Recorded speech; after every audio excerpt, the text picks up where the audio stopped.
What it is, mi gente? It's your girl, Nina Montañez. It's your girl, Paula WJ here. And you're tuning into Round and Urban. Life DC. We back 3 weeks in a row like we never left. Hey, like we never left. Hey, like we guys. I'm just gonna get it out there right now. Don't be offended. I am wearing shorts, and they're riding up, and I'm done fixing it. It's 90 degrees in Boston. It's disrespectful at this point. So I don't want nobody in the comments talking about why Nina don't got no pants on. I have pants on. She has pants. First of all, I'm not that light skinned that you can't differentiate between the color of these pants and the skin on my leg. Also, you're not salmon. So You understand? I'm not. You know, I know I have colonizer blood. I'm sure that I do. But I can attest to you as wearing. I am wearing pants. Okay? Thank you. That's pants on. Just gotta get that out there. It's understandable. Everything is fine. It's hot. I am gonna. And Paula don't got the AC in and she got me in this apartment. I know. Recording. Jesus. You know what? Yeah, maybe hit by elbow. Listen, okay, in my defense, I don't have a defense because I should have put the AC in, but I was the one that kept telling my mom, like, oh, just hold out another week, hold out another Okay, but like respectfully, next week is gonna drop again. So And that was my thing, because I was like, dang. we got 2 hot days.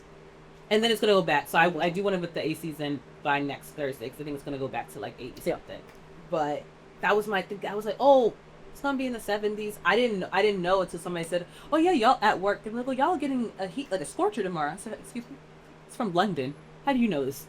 Why do you know this? Why do you know this? And I don't. He was And like, I was yeah. side on this side of the hemisphere. You're going to get a scorcher tomorrow. What's a scorcher? Because like it's raining over there. What's a scorcher to you? He was like, No, did I? 90. No kidding. Get out. Where- I said, here? You sure? He said, yeah. I said, I So checked you're out out. here. Like, Were you visiting? I'm Who told you so that? confused. I looked at the weather app for sure. I was like, I am not there. I So don't. here we are. Woke up in a bra and shorts because I was like, Yeah. and my blanket on the floor because I was like, I don't need it. Yep. Apparently, I didn't need it. No. Yeah, you know it's hot when it's 6:30 in the morning and it's warm already. Yeah. Like I got up to go to the gym and I was like, I don't like that. it's warm, it's hot. And I don't like that. I like a gradual, like, you know what I mean? Like, hit me. Yo, last week was 56. Cause that's I was wearing a jacket, a vest, some would say, trench coat. I know, all the coverings, all the layers. Calmly, I almost went and got my bubble coat. I said, this ain't it. So it figures. Mm-mm. So you So know, 90 is crazy. cause I was just in New York, I had a jacket. Confused. You see, Yo, what's 75 in New York? it's like 75 here. It's comfortable. For the Puerto Rican Day Parade? Oh, I'm gonna be outside. because like. Now I'm gonna be outside. Like No, it's I know. outside. No. It's outside? Not No, outside. you understand? Like, yeah. you understand? Yeah. It's just outside. It's taking place outside and not inside of a room. yeah. Honestly, when I was there, it didn't feel humid because New York can get humid, especially in the city. But when I was there, it didn't feel humid yet. I think humidity comes in like the July time frame. It's lit. So you might be good. Cause I'm like, ooh, shorts and a shirt, or can I get away with ripped jeans and a shirt? Like, you know, I would just do I want my kneecaps out? I don't know yet. I also don't have jean shorts. I thought about cutting a pair of shorts. We need to get into this episode because we are trying to. just 5 minutes of weather. I feel like I'm at work. That's literally a topic. Oh, Jesus. This is hilarious.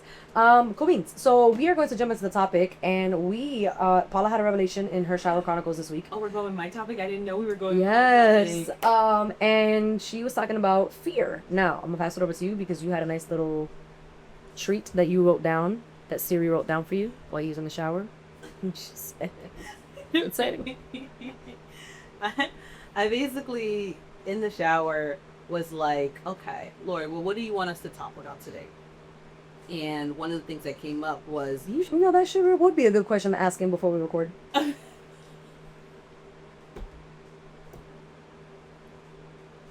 we do.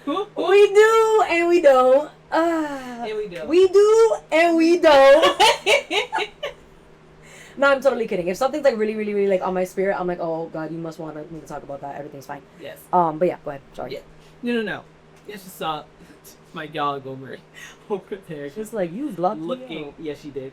But I basically heard like, don't let the spirit of fear tempt you away from doing what God told you to do. Mm-hmm. And it came from, I was reading Numbers 31, and I read Numbers 32 today, and then yesterday specifically, there was 3 different people that I know.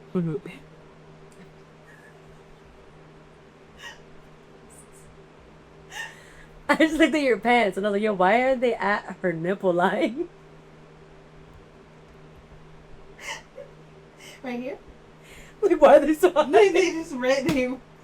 But then in process, they just rolled up, when she sat down, everything's fine.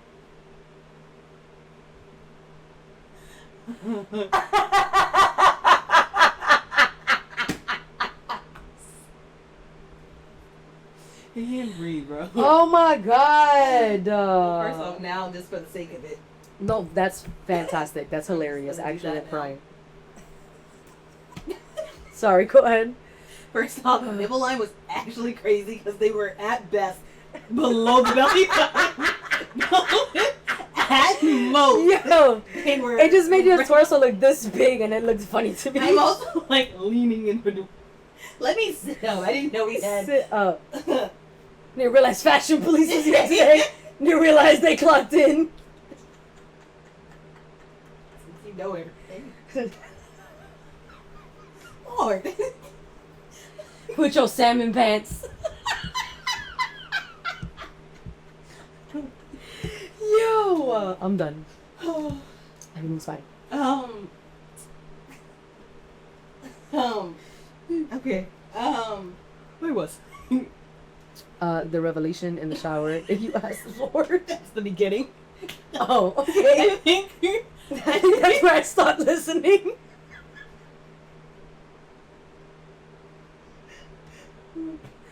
Oh my gosh. Okay. Woo, Jesus. I needed that. I feel like I haven't laughed all day.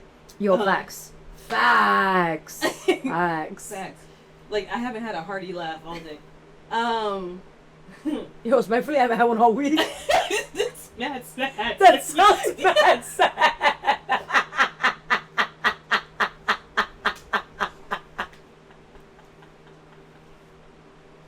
You want to talk about it? Yo, Is that the episode? you want to talk about it? And like, just a therapy session? You know what I mean? Like, everything's fine. It's fantastic. Oh my Even God. the dog's concerned. I know. Casper is concerned. He's very concerned. Okay, sorry, go ahead. Oh my gosh.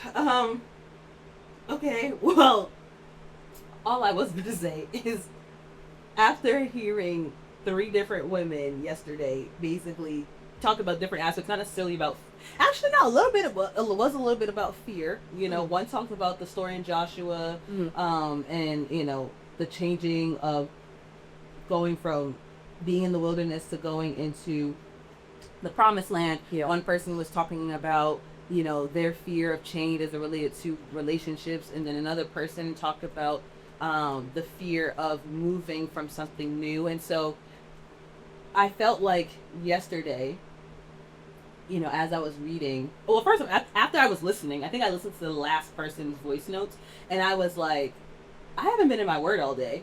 Let me get in the word. Like, I'm sitting here dropping words, but I haven't been in my word all day. So I was like, let me go ahead and read. And so I had already read chapter 31 of Numbers. But, when you read and you're just like, do I remember it? Because clearly I'm reading it again, and I don't think I remembered reading this, except for Because I read Numbers. Right. This all sounds like brand new information to me. I'm like, what was I reading? Right. So I reread chapter 31.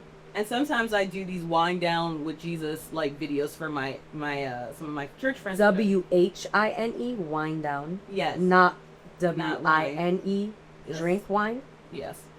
But I think it kind of would be on par. He did turn water into wine, Ooh. but I don't think that's what he had in mind. We should have titled the podcast. That's crazy. Oh, Okay. well, Um. well, I don't think he had that in mind. But you know what I mean, like. Everything's fine. So I'm reading 31. Man, it's basically about how the Israelites are about to like basically murk Midian. We're like a works, right? They about to just everybody. So I'm reading this, and the question that kept coming up in my mind, and I don't. You think I should break down the story for it, or do you think I should just tell people to slow read Numbers? Tell them to read it. Go read Numbers 31. But That's a quick notes. I'm not It's a lot. Yeah, I'm not. You know what? That's not my strong suit. Like, I'm a good 7-minute like yapper. Like, I wish I could be a 30-second yapper. I'm not. Sorry. That's an art, and I'm long for. So That kind of depends. I guess it kind of depends. yeah. But I've been a long story short and then tell the whole story. And I'm like, well, and this is why I don't say long story short. Exactly. Because I be lying. Because I'd be lying, and I'm just gonna be honest with you. I'm not a long story short kind of person. I'm just a long story long. That's long story longer. Right. We need to add details. Exactly. And I theatrics. need you to know that I burped that one moment in a conversation that had nothing to do with what the actual story is. Right. And then I had to Side take you all the side quests that my brain went Yeah. on during all the conversation. Yeah, like we're doing right now. There we are. Easy. Long form. Long form. You know? So either way, not going to tell you what Numbers 31 is. So I'll just tell you to read it. But there was a point where I started to ask, I was like, okay, you find out leading up to chapter 31 that God didn't allow a prophet named Balaam to curse the Israelites. He didn't allow for them to bring, them being the Midianites, the Ammonites, and the Moabites, to bring harm to the Israelites. Because when he tried, the Lord changed the curse to a blessing. Exactly. But then, and again, this isn't in necessarily chapter 31, but this is, again, the lead up. Over a span of... It's over the span. But one thing he did allow, we find out in chapter 31, is that Balaam, who happened to be a prophet of basically a priest of evil, and not of God, he told the he told the Midianites how to get the Israelites, how to trap them, which is by seducing them through the women. And I was like, well, why did God allow that to happen? You know what I mean? Like, he stopped a bunch of things, right? But obviously, you know, we know he's a promise keeper. We know that was one where he was like, you got it.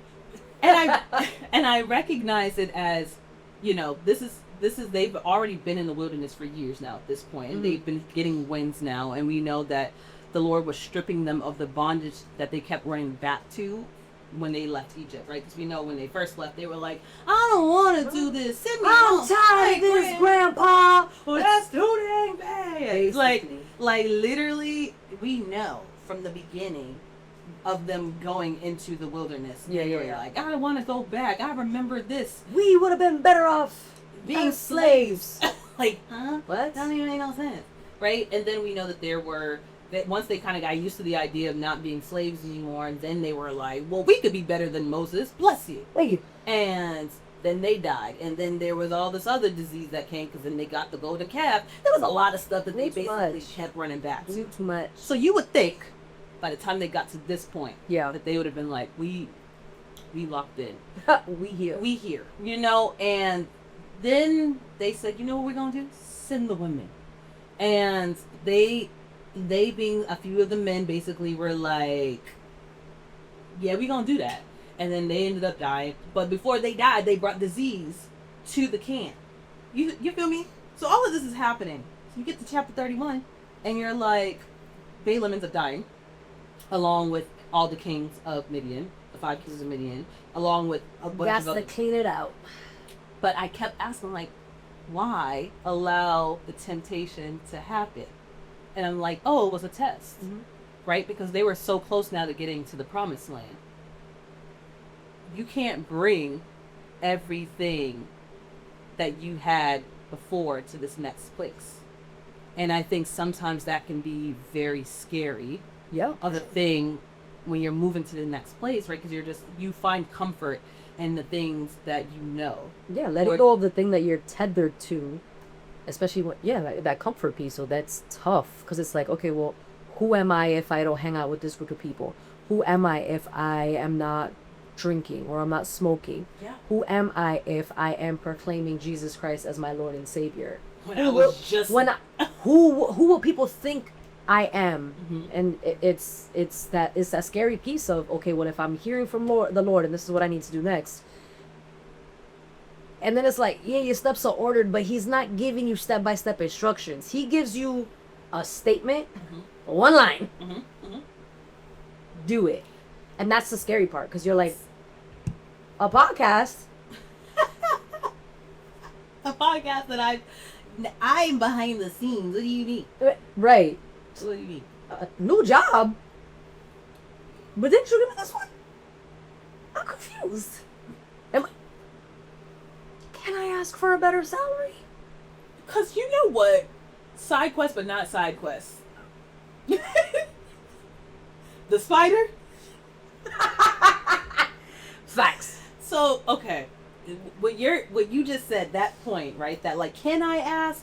And it was again today, I forget what I was asking for, so it probably wasn't important, but it was the fact of, you ask for things in prayer, but then you second guess them because you think, oh, that's too much, or or he shouldn't have to worry about that for me or whatever. Like, you start trying to tell God what he needs to do and can do and can't do. And I realized, so funny story, it's not really a funny story, it's actually very scary for me. I hate spiders. There were two I'm now assuming there were two spiders. Yeah. One was outside, one had already gotten into my car. So I had windshield wipered one off of my car while I was driving, that I pull up to my place, I park or whatever and everything. I'm rolling up the windows. I happen to look over to my right. I see a spider inside my car. I don't play with spiders. I don't play with any of those type of bugs. I let the bug have it. He had the car for the night. I'm not going to lie. It was nighttime. I couldn't fight it. It was dark. I was frozen with fear. I said, you know what? You can have it. So I for sure left it. It's already paid for, you got it. Yeah, you got it. The next morning I come and have to move my car because it's a friend of the school. My car is filled with webs on the inside. Filled with webs. I don't need, like, spiders, bugs don't bother me, but like close quarters, you don't know out. where it is, like, I'm freaked out. Yeah. So but I have a phobia. So I'm in the car. Is that windows down. arachnophobia? Right? No, it's all bugs. Like, if it's not a human, I'm scared. I'm scared of humans too sometimes, you know? Honestly. But like, if it's more than 6, what are insects? What, 4, 6 feet? 8? 6. Don't spiders have 8 legs? The spiders have 8, but those are arachnids. Oh, 6. So like, insects are 6, and then there's whatever. I'm not an expert. I don't care. I don't like them. So either way, roll down my car windows. I pull over to another parking spot, get out of my car. Car's still running because I'm freaked out. I start cleaning everything out. Well, actually, no. I leave it again and I go back upstairs because I was like, I don't know, Lord. I had prayed. I said, Lord, if you could just show me the spider, that would be good. I will take that, Lord. I just need to see it so I could take it out. That would be so helpful for me because I'm scared of it, just me never finding it.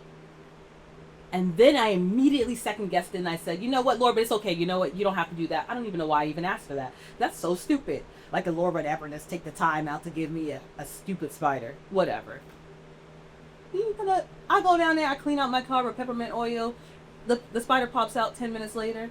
And I said, thank you. And I basically heard in my spirit, like, don't ever second guess a prayer. It doesn't matter how small or how big. You don't get to determine what he does and does not. Pastor Matt was talking about that on Sunday. He was like, I sure did use up my prayers to pray for a parking spot because I needed to get to that graduation.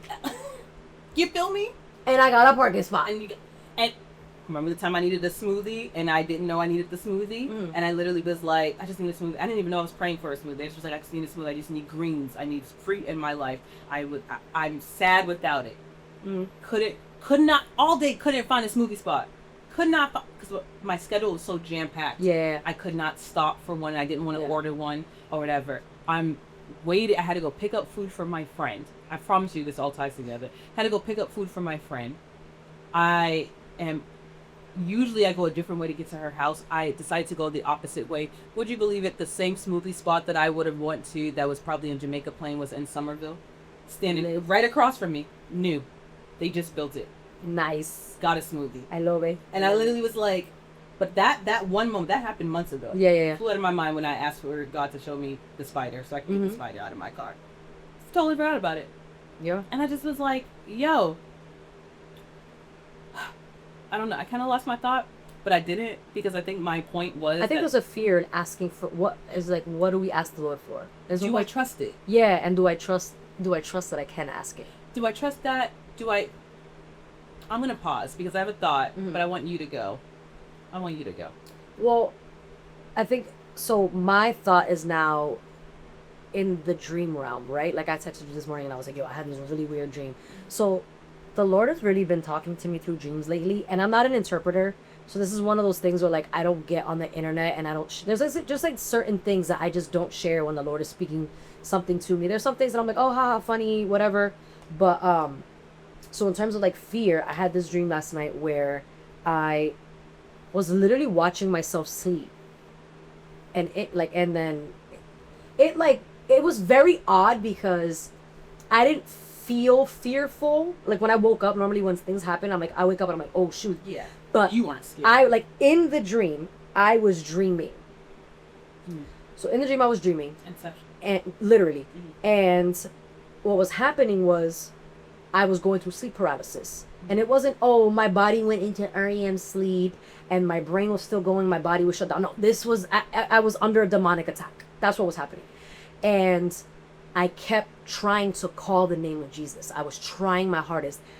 My mouth wouldn't open, and then I was like, okay. The devil can't hear my thoughts. Let me call for him in my thoughts. I was so distracted in my own thoughts that I couldn't even muster up the thought to be like Jesus, just to call his name. And I kept trying, and it was getting like more intense. And then finally, like it was like something was trying to keep my mouth shut. It was like I don't know if I was in bondage or what, but something was trying to keep my mouth shut. And like and I just kept fighting it, and like I kept like, and then I could see the thoughts. Like the thought was like Jesus' name would come up, and then something would pull it away. And then his name would come up, and then something would pull it away. So like I was not able to concentrate enough to get him to come help me, right? And so when that finally happened, the moment my mouth opened, I said Jesus, everything went away, and then I woke up, and I was like, and I forgot about it. And then I was going to the gym, and I was like, wait, that happened. Like you couldn't convince me that it didn't happen, right? And I think that when you were like, oh, that's that focus, like, and I was like, yo. When we take our eyes off of Jesus, when we are not seeking and we're not getting in his word, we're not creating that intimate time, we leave space open for the enemy to wreak havoc in our minds. The fact that in my dream I couldn't even like try to get the Lord's attention because things kept like like it was literally like his name would come in and be pulled away, and I was like, yo, that is an actual representation of what my walk looks like with God right now. That is a literal representation. That's a lot of us. And it's like it's that fear of like we're running out of time. And what am I doing with the time that I have? Doom scrolling. Right? And then I get on this podcast and I'm like, I have so many things to talk about. And it's like, this isn't your secular podcast. You need to come equipped. Right? And then the guilt sets in. And I'm like, oh God, well you gave us this thing, and I'm not. Dang, I didn't prepare. I wasn't like, I was talking to you, but like I wasn't really talking to you, but then I was talking to you. I was listening to worship music though. I listened to a sermon, but I wasn't seeking you. I was seeking you in other aspects and other things and other people and other podcasts and other whatever, but I wasn't actually going to the word. And then the moment I tried to get in my word, distractions. Disgrace. You know what I'm saying? Yeah. And there's a fear in that. There's a fear of like, oh my God, I'm letting my father down. Oh my God, I'm letting myself down because I should be more equipped. I should be further along. I know the things that you show me. I know the things that you want me to accomplish, but it all starts right here. Yeah. First, bars. I 100%. Everything that you said, yes. Yes. Because like I think that I agree with everything that you said because I think there's a need to like frame that fear comes in very different packaging. And I think sometimes people think of fear as like Scooby-Doo and Shaggy, like scared, oh yeah, right? Like I'm shivering and I'm scared, like this. And it is that, but it's not that, right? Mhm. Like there's when we start to actually uncover like what stops us from doing certain things. Like, and we'll say it's my flesh. It's like, yeah, duh, huh? Like Yeah. that's all of us. Yeah. But I think sometimes we have to be a little bit more honest about it. Is it the fear of change? Is it the fear of failing? Is it the fear of Succeeding. succeeding? Is it the fear of rejection? Because I think sometimes we put a lot of our human emotions onto Father God, and we think that because of whatever relationships we have here on earth, that that's what He gives back to us. Right. And I think that there was a moment where I was watching the podcast, and it was just this. There was a podcast that I was watching. Something that the Soul Detox or something like that. With it's like Ezekiel, and We Need to Talk podcast? no, That's his podcast. it is his podcast, but he has another one with somebody else. Oh, I think it's called the Soul Detox or something like that. Mm. But there's like this. It's this moment where we have to question ourselves. Yeah. That when you really truly actually love and believe God, like we say that we do, like you truly believe that He loves us. Because I think there's one thing to know it. Sorry, and it wasn't that. It was a Lecrae episode with John Pastor Beer? Francis. Oh, okay. They used dropping with John Bevere. I gotta watch that one. I gotta watch that one too. But this one was the B side. It was with Tim Ross? yeah, no, it was the B side with Lecrae. The Deep End? The Deep End with Lecrae. There we go. I was like, no, the B-side's Yep. Tim Ross, but that's the app. Never mind. Go ahead. Oh, it is the app. Yeah. Right, because then it had multiple. Yes. Yep. Okay. I was like, no, it's one that B side. Anyways, I mean, I digress. Basically, he was saying how you can know that He loves you. Mm-hmm. And we know that logically because we read it and all this stuff, but do we believe it? Because typically when we believe that somebody loves you, you believe that you can go to them with anything, for anything, Yeah. no matter what. And I think sometimes like those little moments, right, that I was having of small things like, oh, it's too much to ask Him to show me a spider. It's too much. I start to backtrack, which is like, why? Like, nothing's too big or too small for Him to do if it aligns to His will and if He wants to do it. Right. And I think that we have to just, and I say we, it's mostly me talking about myself, of just understanding that if He doesn't do it, it's okay. If He does do it, great. Then it aligned to what He needed. Right? Because I don't know what I might need to use my car for. He just was like, I need you to use that car for something, and I can't have a spider in it because you're not going to get in the car. So it might align to His will. I don't know that it aligns to His will because I'm thinking it's so tiny, like He doesn't care about that. And He's like, actually, I do care about it because I know your stupid tail self is not going to get in the car if the spiders are in there. Yeah.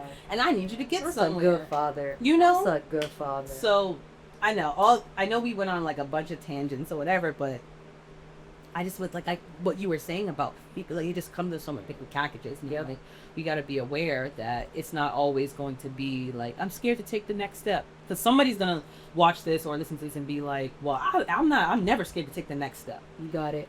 I love that thing. Love that. But that's not everybody's story. That's not everybody's story, but you might be fearing in a different way. Maybe you don't have any fear in you. I don't wish that fear spirit on anybody. I rebuke it in this my holy name. If you don't got it, I don't want that for you. Mhm. But I do want people to invest into looking at themselves and figuring out what words they use. Yeah. Because I had somebody go like, as I was listening to their voice, I was like, well, you used the word fear a couple of times. Like, I didn't even realize I used the word fear. Ooh.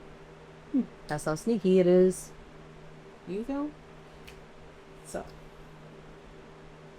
Yeah, I got nothing. That was, I feel like it could end it right there. Because, like, realistically, you know, fear really stops. It's that fight or flight.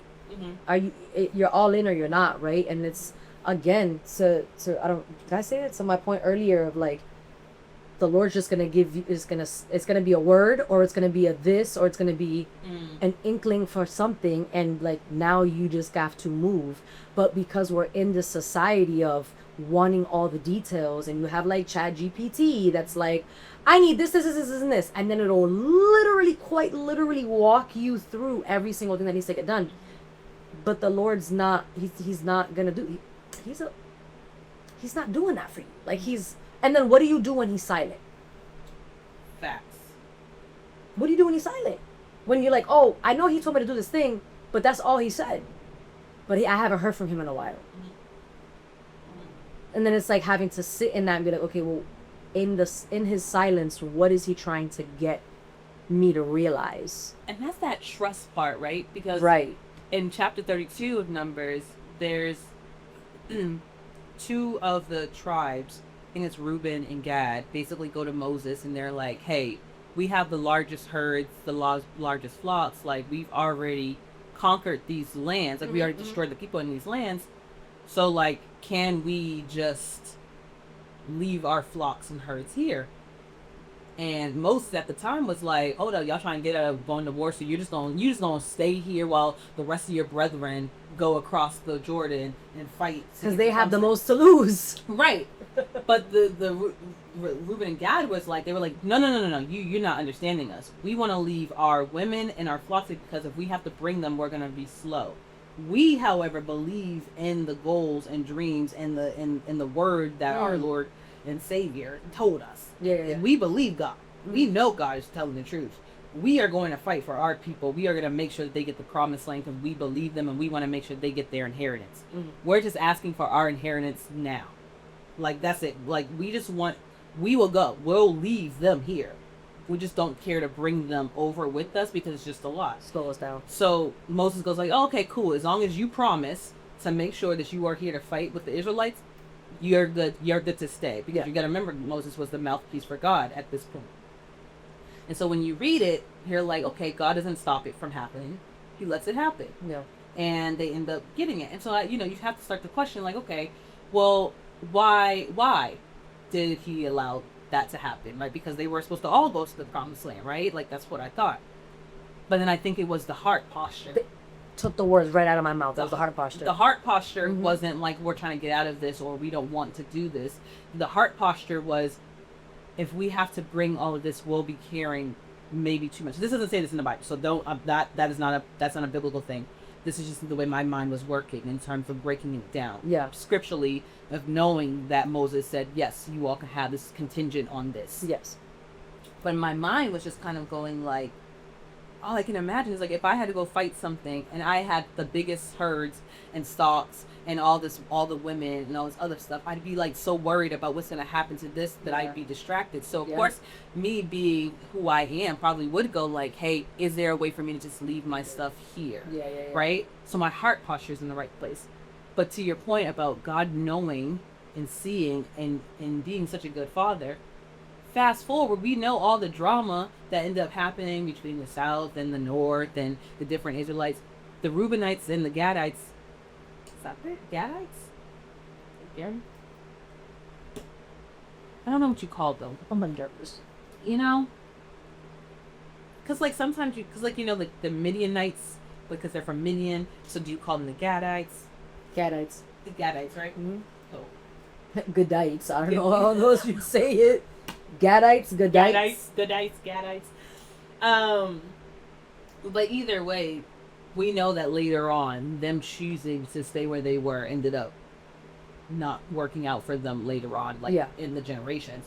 But that's it's those types of questions I always have, like, why did he allow this to happen? And it's because of the heart posture, yes, but also, is it a way of saying you did not trust fully? And so because you did not trust fully, I'm going to allow it because your heart was not in malice. But because you did not fully trust, this is the reward or the thing that you are going to reap later. You may not reap it now, but you will reap it later because I told you this. I told you that all of you were going to go here. You decided that this was a safer spot because that's where you felt was best. But you didn't allowing the human logic to take over. And you didn't have no malice. You just didn't fully trust. You didn't think that thought. There was innocence in what they thought that they were doing. Of like, hey. And he allowed it. But then generations later, got to be more careful. You feel me?